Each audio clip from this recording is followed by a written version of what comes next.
All right, let's dive right back into the Bhagavad Gita because we've hit a question that gets to the absolute core of living a meaningful life. How do you actually do things with purpose without getting trapped by your own ego? Today, we're decoding what it means to perform your duty, acting without needing to pump yourself up and without trying to run away from it all. Okay, let's get into this.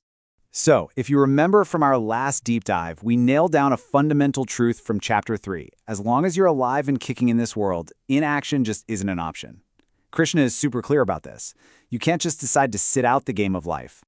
And that, right there, brings us to the real challenge, the question at the heart of Karma Yoga.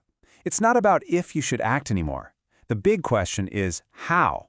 How do you do what you need to do without your pride taking over, without being paralyzed by fear, or without constantly looking for a pat on the back? Simply put, how do you act without your ego running the show? To figure that out, we have to start by clearing up a huge misunderstanding. We've got to redefine what the Gita actually means by duty, or the Sanskrit word Svadharma. And believe me, it is probably not what you're thinking. You know, when we hear the word duty, our brains usually leap to things like blind obedience or some kind of rigid, one-size-fits-all rulebook. But that's not what Krishna is talking about at all. In the Gita's view, duty is your unique role in the grand scheme of things. It's a responsibility that totally depends on the context, and it's all about your personal circumstances right here, right now. Let's break that down a bit.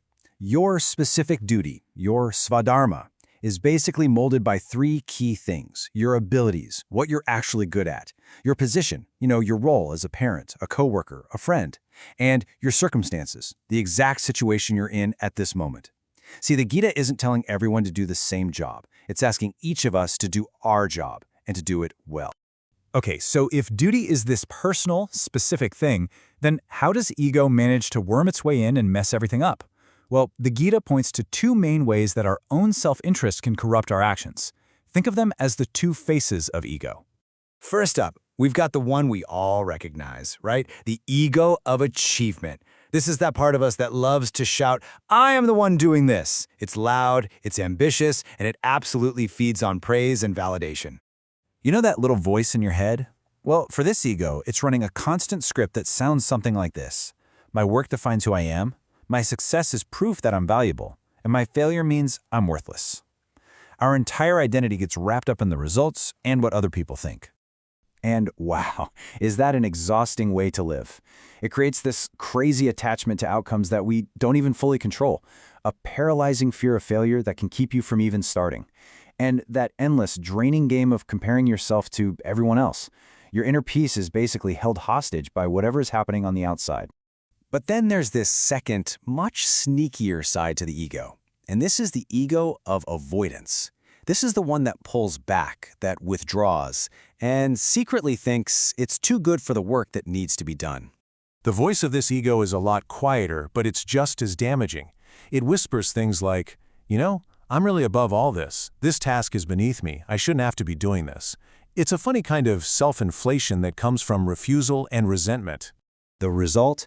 Straight up irresponsibility and this deep, simmering resentment. And here's the really tricky part. This kind of pulling away often gets disguised as being spiritual or detached. But really, it's just ducking your responsibilities. Krishna sees right through both of these ego games and says nope to both of them. So if we're supposed to steer clear of both the needy, grasping ego and the resentful, checked-out ego, what's left? What's the path forward? Well, let's get into the solution. Let's look at how the Gita builds this amazing framework for action without attachment, a path to what you might call a quiet kind of strength. And this is where it gets really good. Doing your duty without ego is not about being lazy or having no ambition or doing a mediocre job. Not at all. It is about giving it your all, but without puffing up your own importance. It's taking full responsibility for your work, but without claiming personal ownership of the outcome. It's striving for excellence, but without your happiness being attached to the praise you might get for it. So here's the big shift, the core principle. Your whole reason for acting changes. You're not doing it to build up your ego anymore, and you're not trying to escape your responsibilities. You just act with focus and with skill because the work needs to be done. It's a total switch from what's in it for me to what needs to be done here.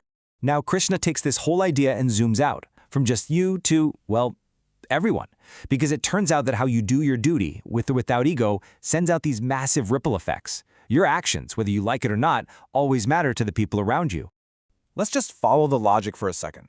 When someone in a position of influence, a leader, a parent, a manager, acts out of ego, whether they're selfishly chasing success or just avoiding what they're supposed to do, the very first thing to break is trust.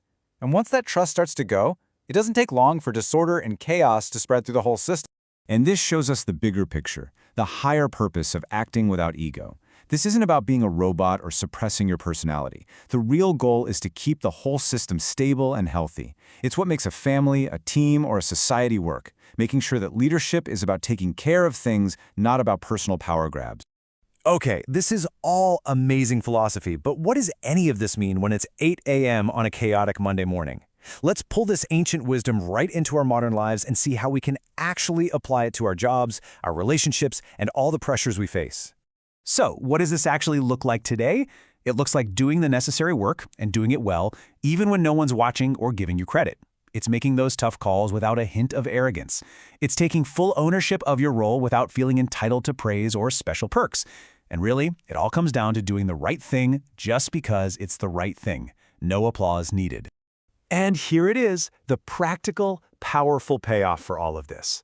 In any situation, in a family, a company, a community, this mature way of acting builds the one thing that everything else rests on.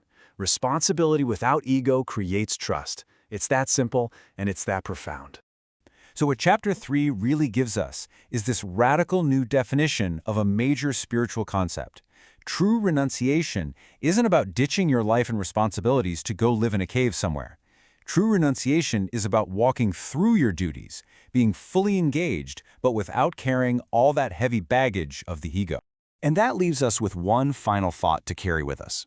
As you go about your day, it's worth asking yourself, just quietly, which face of the ego is popping up in my work right now? Is it the ego of achievement, the one that's desperate for praise, or is it the ego of avoidance, the one that's looking for an escape and feeling resentful? The answer to that question shows you where the real work begins.